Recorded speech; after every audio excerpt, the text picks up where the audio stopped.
I suppose because we're speaking of times past that Michael has asked me to recite a poem by Francis Ledwidge where he remembers times when he was a boy. And it's called Behind the Closed Eye.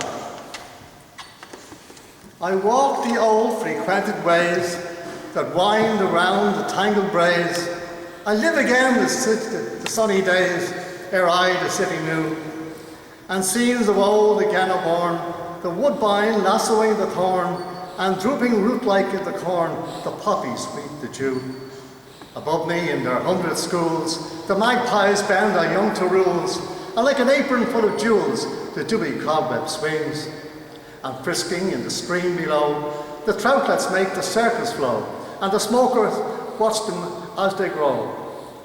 Above me smokes the little town, with its whitewashed walls and roofs of brown, and its octagon spire toned smoothly down as the holy mines within. And wondrous, impudently sweet, half of compassion, half conceit, the blackbird calls adown the street, like the piper of Hamelin. I hear him, and I feel the lure, drawing me back to the homely moor. I'll go and close the mountain's door on the city's strife and din.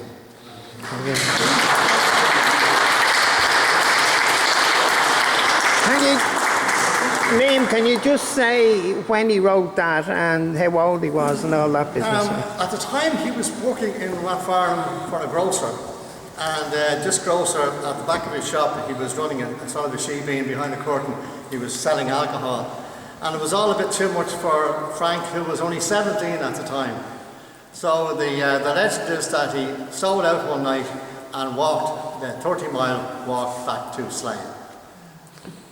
He may have hitched a ride along the way, but the legend is that he walked and arrived at daybreak to his very startled mother. So that's the story anyway.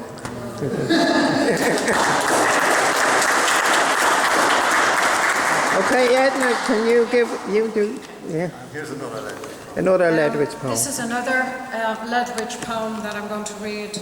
It's called God's Remembrance.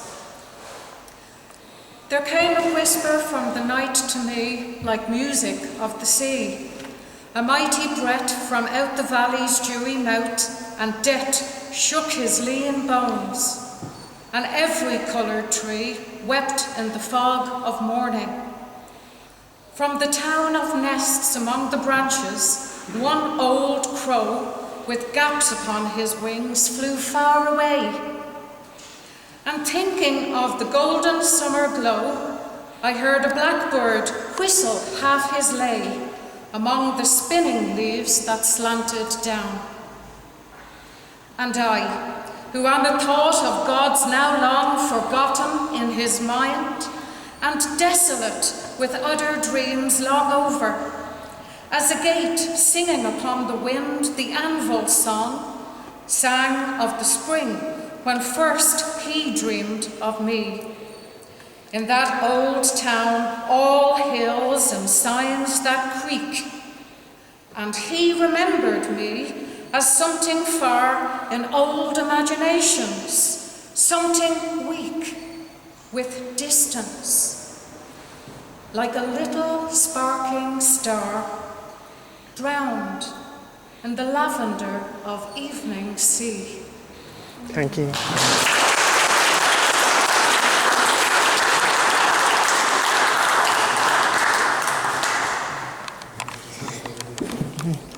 Hi.